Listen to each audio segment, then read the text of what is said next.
Hello Odisha, ଆପଣଙ୍କୁ ଆମର YouTube channel eco ଓଡ଼ିଶାକୁ ସ୍ୱାଗତ। ମୁଁ ହେଉଛି କାହାଣୀ। ମୋତେ ଦେଖିବା ପାଇଁ ହେଲେ ଆପଣ ଚୁପଚାପ ବସି ଆଖି ବନ୍ଦ କରିଦିଅନ୍ତୁ ଆଉ ମୋର ପ୍ରତିଟି କଥାକୁ ଭାବନାରେ ଦେଖନ୍ତୁ। ତେବେ ଆସନ୍ତୁ ଆଜିର ଗପକୁ ଶୁଣିବା। ଏଇ ଦେଖ, ତୁମ ଝିଅ ତା ସମ୍ପତ୍ତି ଛାଡ଼ିକି ଯାଇଛି। ସ୍ତ୍ରୀ ଶିପ୍ରାଙ୍କ କଥା ଶୁଣି ଚମକି ପଡ଼ିଲେ ମହେଶ।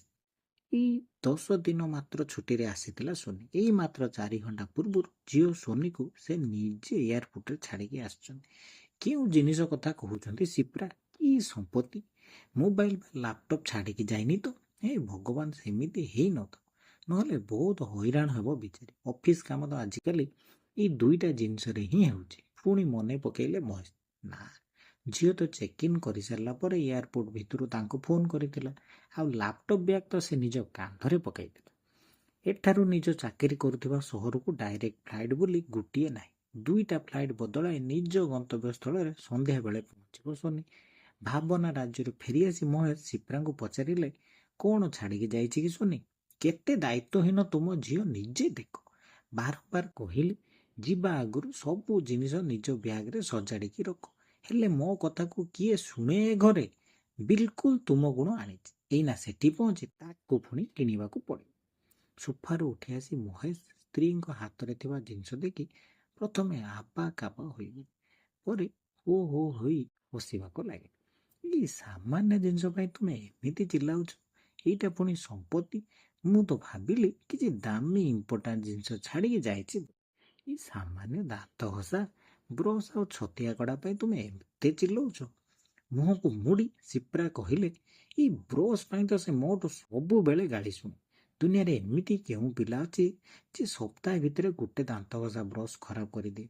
ଦାନ୍ତ ଘଷିବ କ'ଣ, ବ୍ରସ୍କୁ ଚୁବାଏ କି ହୋ? 2 ମିନିଟରେ ଦାନ୍ତ ଘଷା କାମ ସରି ବାଥରୁମରୁ କିଏ ସିନା ବାହାରେ, ହେଲେ ତୁମ ମହାରାଣୀ ତ ଘଣ୍ଟାଏ ପଶିଥିବ ବାଥରୁମରେ। ସବୁ ବ୍ରସ୍ ସପ୍ତାହ ଭିତରେ ପାପୋଛ ଭଳି କରିଦେବ। ଏସବୁ ପାଇଁ ତୁମେ ହିଁ ଦାୟୀ। ଆଶ୍ଚର୍ଯ୍ୟ ହୋଇ ମହେଶ ପଚାରିଲେ, ମୁଁ କେମିତି ଦାୟୀ? ଆଚ୍ଛା, ଜମା ଜାଣିନ ତୁମେ? କିଏ ତାର ଏଇ ଖରାପ ଅଭ୍ୟାସକୁ ମୁହଁ ଦେଇ ମେଞ୍ଚାଏ ମେଞ୍ଚାଏ ବ୍ରସ୍ କିଣିକି ଆଣ, ଲୁଚେଇକି ଝିଅକୁ ଯୋଗାଅ। ମୁଁ ଚିଡ଼ିଲା ବେଳେ ଉଲ୍ଟା ଝିଅ ପଟିଆ ହୋଇ କୁହ କି, ଆହା, ପିଲାଟାକୁ ତ ଅନ୍ତତଃ ବାଥରୁମରେ ଶାନ୍ତିରେ ରଖିବାକୁ ଦିଅ। କି ହୋ, ଦାନ୍ତ ଘଷିବ ନା? ତୁମ ବୋଉ ତୁମକୁ ପିଲାବେଳେ କହିଲା ଭଳି ଦାନ୍ତରେ ଠେସ ମାରୁଥିବ। ଆଉ କିଛି ଦିନ ପରେ ବାହା ହୋଇ ଶାଶୁଘରକୁ ଗଲା ପରେ କ'ଣ କରିବ? ଟିକେ ରହି ଶିପ୍ରା ପୁଣି କହିଲେ, ସେଥିରେ ପୁଣି ଦାନ୍ତ ହଳଦିଆ ପଡ଼ିଥିବ। ସୋରିଷ ତେଲ ଲୁଣ ଟିକେ ମିଶାଇ ଦାନ୍ତ ଘଷିବା ପାଇଁ କହିଲେ ବାପ ଝିଅ ମିଶିକି ହସ। କାଲି ସକାଳୁ ପୁଣି ବ୍ରସ୍ କିଣିବାକୁ ପଡ଼ିବ ତାକୁ। ଫୋନ୍ କରିକି କହିଦିଅ ତୁମ ଗେଲିକୁ, ନହେଲେ କାଲି ଅଘଷା ଜଳଖିଆ ଖାଇଦେବ ସେ। ଏମିତି ତୁମେ ବି ଯେମିତି ବେଳେବେଳେ କର। ଏୟାରପୋର୍ଟରୁ ଘରକୁ ଗଲାବେଳେ ବାଟରୁ କିଣିନେବ। ପ୍ରତିଥର କିଛି ନା କିଛି ଜିନିଷ ଛାଡ଼ିକି ଯିବାର ଅଭ୍ୟାସ ହେଇଗଲାଣି ତାର।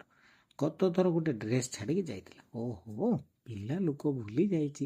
ଆଚ୍ଛା, ଛୋଟ ପିଲା ସେ। ମହେଶ କହିଲେ, ଆର ଛୁଟିରେ ଥାଇ ବି ଘରେ ଲାପଟପ୍ରେ କାମ କରୁଥିଲା। ପ୍ରତି 10 ମିନିଟରେ ଅଫିସରୁ ଫୋନ୍। ଏତେ ବ୍ୟସ୍ତତା ଭିତରେ ଶିପ୍ରା ଗୋଡ଼ କଚାଡ଼ି ଚାଲିଯିବା ପୂର୍ବରୁ କୁଅ ଭରା କଣ୍ଠରେ କହିଲେ, ସେଥିପାଇଁ ତ ମୁଁ ଚିଡ଼େ। 2-4 ଦିନ ପାଇଁ ଛୁଆକୁ ନେଇ ଘରକୁ ଆସିବ, ସେଥିରେ ପୁଣି ନିଆଁ ଲଗା କମ୍ପାନୀବାଲା ତାକୁ ଶାନ୍ତିରେ ରଖିବାକୁ ଦେବେ। ୟାକୁ ବି କହେ, ମୁଁ କହେ କି ଛୁଟିରେ ରହି କାହିଁକି କାମ କରିବୁ, ହେଲେ ମୋ କଥାକୁ ସେ କ'ଣ ଶୁଣେ? ମହେଶ ଜାଣନ୍ତି ଶିପ୍ରା ଅଭିମାନ କରିଛନ୍ତି। ସବୁଥର ସେଇ ପୁରୁଣା କଥାର ପୁନରାବୃତ୍ତି। ଝିଅ କାହିଁକି ଅଧିକ ଦିନ ଛୁଟି ନେଇକି ଆସୁନି, ବା ଅନ୍ୟ ପିଲାଙ୍କ ଭଳିଆ ୱାର୍କ ଫ୍ରମ୍ ହୋମ୍ କାହିଁକି କରୁ? ମହେଶ ସ୍ତ୍ରୀଙ୍କୁ ବୁଝାନ୍ତି କି ଝିଅ ସଫ୍ଟୱେର କମ୍ପାନୀରେ କାମ କରୁନି। ଝିଅ ଆସିଲେ କ'ଣ ଖାଇବ ବୋଲି ଆଗୁଆ ତିଆରି କଲାବେଳେ ଖୁସିରେ ଆଖିରୁ ଲୁହ ପୋଛା ହେଉଥିଲା। ଆଉ ଯିବାର 2 ଦିନ ପୂର୍ବରୁ ମନ ଦୁଃଖରେ ଲୁହ। ଏଇନା ଆଉ ସପ୍ତାହେ ଏମିତି ଅଭିମାନ ଚାଲିବ। ଯାହା ହେଲେ ବି ତ ମାର ମନ। କଲିଂ ବେଲ୍ ବାଜିଲା। ତର ବର ହୋଇ ଆଖି ବୁଜି ଶିପ୍ରା କବାଟ ଖୋଲିଲେ। ପଡ଼ୋଶୀ ମିସେସ୍ ମିଶ୍ର। ଆଜି ସକାଳୁ ତାଙ୍କ ଝିଅ ପିଙ୍କି ଦିଲ୍ଲୀ ଫେରିଛି ବୋଲି ମିସେସ୍ ମିଶ୍ରଙ୍କ ମୁହଁଟା ବି ଶୁଖିଲା ଦିଶୁଛି। ଶିପ୍ରାଙ୍କ ହାତରେ ସୋନିର ବ୍ରସ୍ ଦେଖି ସେ କହିଲେ, ପିଙ୍କି ବା ତା ପାୱାର ବ୍ୟାଙ୍କ ଭୁଲି ଛାଡ଼ି ଯାଇଛି ବୋଲି ତା ବାପା ଯାଇଛନ୍ତି ସ୍ପିଡ୍ ପୋଷ୍ଟରେ ପଠାଇବାକୁ। ମୋବାଇଲ ଚାର୍ଜ କରିବାକୁ ଅସୁବିଧା ହେବ। କହୁଥିଲା ନୂଆ କିଣିବ ବୋଲି। ମୁଁ ରାଗିଲି। ଆଜିକାଲିକା ଛୁଆଙ୍କ କ'ଣ ଦାୟିତ୍ୱ ଜ୍ଞାନ ରହୁଛି? ସବୁବେଳେ ଖାଲି ନୂଆ କିଣିବେ।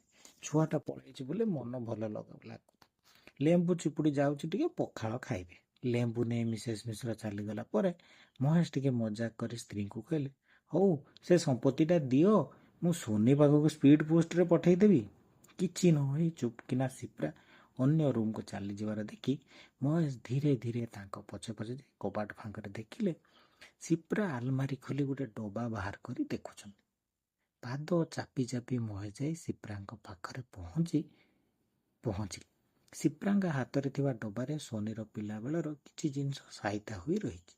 ପୁରୁଣା ମୁଣ୍ଡ କ୍ଲିପ୍, ଚୁଡ଼ି, ପେନ୍, ପେନ୍ସିଲ୍, ରବର, ତୁଳି, ରଙ୍ଗ ଡବା, କୁନି କୁନି ପାଉଁଜି, ଡ୍ରଇଂ ଖାତା ସହ କିଛି କୁନି କୁନି ବ୍ରସ୍। ସିପ୍ରା ନିଜ ହାତରେ ଥିବା ବ୍ରସ୍ ଛତିଆ କଡ଼ାକୁ ସେଇ ଡବାରେ ରଖି ନିଜ ହାତ ଆଙ୍ଗୁଠିରେ ଟିକେ ସାଉଁଳାଇ ଆଣିଲେ ବୋଲି ସେଇ ବ୍ରସ୍ ଉପରେ ସତେ ଯେମିତି କିଛି ଅନୁଭବ କରୁଛନ୍ତି। ଆଉ ବ୍ରସ୍ଟି କଥା କହୁଛି। କାଶ ଉଠାଇଲା ମହେଶକୁ। ଚମକି ପଡ଼ି ସିପ୍ରା ବୁଲିକି ଅନେଇ ସ୍ୱାମୀଙ୍କୁ ଦେଖିଲେ। ମହେଶ ପଚାରିଲେ, ସୋନି କଥା ମନେ ପଡ଼ୁଛି କି? ଏଇନା ତ ଏତେ ରାଗୁଥିଲ, ପୁଣି ସେ ବ୍ରସ୍କୁ ଆଣି ସାଉତୁଛ। କ'ଣ ହେଲେ କେଜାଣି? ମହେଶକୁ କୁଣ୍ଢାଇ କଇଁ କଇଁ ହୋଇ କାନ୍ଦି ପକାଇଲେ ସିପ୍ରା। ସ୍ତ୍ରୀଙ୍କୁ ବୋଧ କରୁଥିଲେ ମହେଶ। ସବୁଥର ସିପ୍ରାଙ୍କର ଏଇ ଅବସ୍ଥା। ହେଲେ ଡବାଟା ପ୍ରଥମ ଥର ପାଇଁ ଦେଖୁଥିଲେ ମହେଶ। ସ୍ତ୍ରୀଙ୍କ ମନ ଭୁଲେଇବା ପାଇଁ ସେ କହିଲେ, ଆରେ ସବୁ ବ୍ରସ୍ କାହାର? ଆଖି ବୁଜି ସିପ୍ରା କହିଲେ, ଏଇ ନାଲି ବ୍ରସ୍ଟା ସୋନିର ପ୍ରଥମ ବ୍ରସ୍। ଆଉ ଏଇଟା ଦେଖ, ପ୍ଲେ ସ୍କୁଲ ଗଲା ପରେ ମିକି ମାଉସ ଚିତ୍ର ଥିବା ମିଡିୟମ ସାଇଜର ନୀଳ ବ୍ରସ୍। ଆଉ ଏଇଟା ତାର ପ୍ରଥମ ଲାର୍ଜ ବ୍ରସ୍। ସବୁ ବ୍ରସ୍ର ସମାନ ଅବସ୍ଥା। ଚୁବେଇ ଚୁବେଇ ବ୍ରସ୍ର ସତ୍ୟାନାଶ। ଏ ଫଟୋ ଦେଖ, ସୋନିର ପ୍ରଥମ ଦାନ୍ତ ଉଠିଲା ପରେ ତୁମେ ଉଠାଇଥିଲ ଏ ଫଟୋ। ସବୁ ଦାନ୍ତ ଉଠିଲା ପରେ ଝିଅକୁ ନିଜ ହାତରେ ପ୍ରଥମେ ତୁମେ ବ୍ରସ୍ କରାଇଦେବ ବୋଲି କେମିତି ଜିଦି କରିଥିଲ। ଆବା କାବା ହୋଇ ଫଟୋକୁ ଅନେଇଥିଲେ ମହେଶ। ଫଟୋରେ ସୋନି ହସୁଛି, ଆଉ ଓଠ ପାଙ୍କରେ ଦୁଇଟା କୁନି କୁନି ଦାନ୍ତ। ତୁମେ ଏସବୁ ବ୍ରସ୍ ସାଇତିକି ରଖିଛ? ଖାଲି ବ୍ରସ୍ ନୁହେଁ, ଝିଅର ଅନେକ ସ୍ମୃତିକୁ ସାଇତି ରଖିଛି। ଏଇ ଦେଖ, ପ୍ରଥମେ ତା ଚାଲିବା ଫଟୋ, ଏଇଟା ତା ପ୍ଲାଷ୍ଟିକ ଚଷମା, ଆଉ ରଥଯାତ୍ରାରୁ କିଣିଥିବା ପ୍ରଥମ ପେଁକାଳି ଆଉ ବଇଁଶୀ। ଏକୁଟିଆ ଥିଲାବେଳେ ମୁଁ ଦେଖେ ଆଉ ମନକୁ ବୁଝେଇ ଦିଏ, ମୋ ରାଣ ତାକୁ ଏ ଡବା ବିଷୟରେ କହିବ ନାହିଁ, ନହେଲେ କହିବ ମମି ମୁଁ ବ୍ୟବହାର କରିଥିବା ବ୍ରସ୍କୁ ବି ସାଇତିକି ରଖିଛୁ। ମହେଶ ଭାବି ପାରୁ ନଥିଲେ ହସିବେ ନା କାନ୍ଦିବେ। ହାତରେ ଧରିଥିବା ଝିଅର ସେଇ ପିଲାବେଳ ଫଟୋଟିକୁ ଚୁପ୍ କିନା ନିଜ ପକେଟରେ ପୁରାଇ ଦେଲେ ମହେଶ। ଡବାଟା ଆଲମାରିରେ ରଖି ଚାବି ପକାଇଲା ପରେ ସିପ୍ରା ପୁଣି ପଚାରିଲେ, ମୋତେ ଗୋଟେ କଥା ଆଶ୍ଚର୍ଯ୍ୟ ଲାଗୁଛି। ଗତକାଲି ସୋନିର ବ୍ରସ୍ ଖରାପ ହୋଇ ଆସିଥିଲା, ହେଲେ ଆଜି ବ୍ରସ୍ ପୁରା ନୂଆ ଭଳି ଦେଖୁଛି। ତୁମେ ତାକୁ ନୂଆ ବ୍ରସ୍ ଦେଇଥିଲ କି? ଚିଡ଼ିଲା ସ୍ୱରରେ ମହେଶ କହିଲେ, ମୁଁ ତ ଦୋକାନ ଯାଇନି, କେମିତି ଆଣିବି? ତା ଆଗ ବ୍ରସ୍ର ରଙ୍ଗ କ'ଣ ଥିଲା କି? ନୀଳ ରଙ୍ଗର ଥିଲା ପରା। ପୁଣି କହି କାନ୍ଦିଲେ ସିପ୍ରା। ଏଇଟା ବି ନୀଳ ରଙ୍ଗର ବ୍ରସ୍, ଆମ ଝିଅର ପୁରୁଣା ବ୍ରସ୍। ସେ ଆଉ ବ୍ରସ୍ ଚୁବଉନି। ତୁମେ ଅଯଥାରେ ସନ୍ଦେହ କରୁଛ ତା ଉପରେ। ତୁମ ଆଖି ପରୀକ୍ଷା କରାଅ, କାନ୍ଦିଲେ ଆଖି ଅଧିକ ଖରାପ ହେବ। ଆଉ କିଛି ଦିନ ପିଲାଟା ରହିନଥାନ୍ତା। କିଛି ତାକୁ ଖୋଇ ପାରିଲି ନାହିଁ। ତାକୁ ଫୋନ୍ କରି ପଚାର ପହଞ୍ଚିଲା ନା ନାହିଁ, ଫୋନ୍ ବି ଟିକେ କରୁନି। ସ୍ତ୍ରୀଙ୍କୁ ତୁନି କରାଇ ସୋନିକୁ ଫୋନ୍ ଲଗାଇଲେ Mahesh. Phone out of coverage area ବୋଲି ମେସେଜ ଆସୁଥିଲା। ସନ୍ଧ୍ୟା ହୋଇଯାଇଥିଲା ବୋଲି ଠାକୁରଙ୍କ ପାଖରେ ଦୀପ ଧୂପ ଲଗାଇ ଚଉରାମୂଳେ ସଞ୍ଜବତୀ ଦେଇ ମୁଣ୍ଡିଆ ମାରିଲେ ସିପ୍ରା। ସେପଟୁ ସୋନିର ଫୋନ୍, ଭଲରେ ଘରେ ପହଞ୍ଚିଗଲି, ମୋବାଇଲରେ ଚାର୍ଜ ନଥିଲା ବୋଲି ଏଇନା ଫୋନ୍ କଲି। ମମି ଆଜି ମୁଁ କରିଥିବା ଆଳୁ ଭଜା କେମିତି ଲାଗିଲା? ମହେଶ ଆଗୁଆ କହିଲେ, ଏକଦମ ଫାଷ୍ଟ କ୍ଲାସ୍, ଆହୁରି ବଳିଛି, ମୁଁ ରାତିରେ ପଖାଳରେ ଖାଇବି। ସିପ୍ରା କହିଲେ, ଶୀଘ୍ର ବ୍ରସ୍ କିଣିକି ଆଣ। ଏଠି ତ ବ୍ରସ୍ ଛାଡ଼ିକି ଯାଇଛ, ଆଙ୍ଗୁଠିରେ ପେଷ୍ଟ ମାରି ଘଷିବୁନି। ଫେଁ କିଣା ହସି ସୋନି କହିଲା, ମୋ ପାଖରେ ବା ଗୋଡ଼ାଏ ଷ୍ଟକ୍ ଅଛି। ଫୋନ୍ ରଖିଲା ପରେ ସିପ୍ରା ସ୍ୱାମୀଙ୍କ ଆଡ଼କୁ ଅନେଇ ପଚାରିଲେ, ତୁମେ ତାକୁ ମେଞ୍ଚାଏ ବ୍ରସ୍ କିଣିଦେଇନ ତ? ରାଗିଯାଇ ମହେଶ କହିଲେ, ମୁଁ କ'ଣ ଦୋକାନ କରିଛି? ରାତିରେ ପଖାଳ ଖାଇଲା ବେଳେ ଦୁହେଁ ଝିଅ ସକାଳେ ବନାଇଥିବା ଆଳୁ ଭଜା ଖାଇବାକୁ ଯେମିତି ପ୍ରତିଯୋଗିତା ଲାଗୁଥିଲେ। ଝିଅ ବଡ଼ ହେଲାଣି, ରୋଷେଇ ଶିଖିଲା। ଛୁଆବେଳେ ତ ପ୍ଲାଷ୍ଟିକ କଢ଼େଇ ଡେଗିଚିରେ ମିଛି ମିଛିକା ରାନ୍ଧି ବାପା ପାଟିରେ ଦିଏ। ବେଳେବେଳେ ଚିରା କାଗଜ ନହେଲେ କି ଛିଣ୍ଡା ପତ୍ର ଆଣି ମହେଶଙ୍କ ପାଟିର ଗୁଞ୍ଜେ। ସେ ନ ଖାଇଲେ ସିପ୍ରା ଆଖି ଦେଖାଇ କୁହନ୍ତି, ଛୁଆଟା ଏତେ ସ୍ନେହରେ ଦେଉଛି, ଟିକେ ତ ଚାଖ।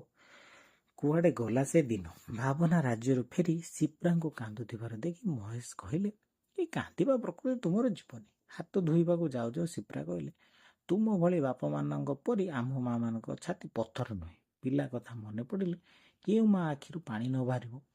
ହାତ ଧୋଇ ମହେଶ ଷ୍ଟଡି ରୁମ୍କୁ ଆସି କବାଟ ଆଉଜେଇ ନିଜ ପକେଟରୁ ସୋନିର ସେଇ ପିଲାବେଳର ଫଟୋଟି କାଢ଼ିକି ଦେଖିଲେ। ବର୍ଷେ ବୋଧେ ହୋଇଥିଲା ବେଳେ ଏଇ ଫଟୋଟା ଉଠିଥିଲା। ଛୋଟ ଛୋଟ ଦୁଇଟି ଦାନ୍ତ ଦେଖାଇ ହସୁଛି ସୋନି। ଏହି ଦାନ୍ତରେ ସୋନି କେତେଥର ମହେଶଙ୍କ ଆଙ୍ଗୁଠି କାମୁଡ଼ିଛି। ନିଜ ହାତ ଆଙ୍ଗୁଠିକୁ ଅନେଇଲେ ସେ। ହଠାତ୍ ଯେମିତି ଚାଉଁ କିନା ଲାଗିଲା, ସତେ ଯେମିତି ସୋନି ଏଇନା କାମୁଡ଼ି ଦେଲା ତାଙ୍କ ହାତକୁ।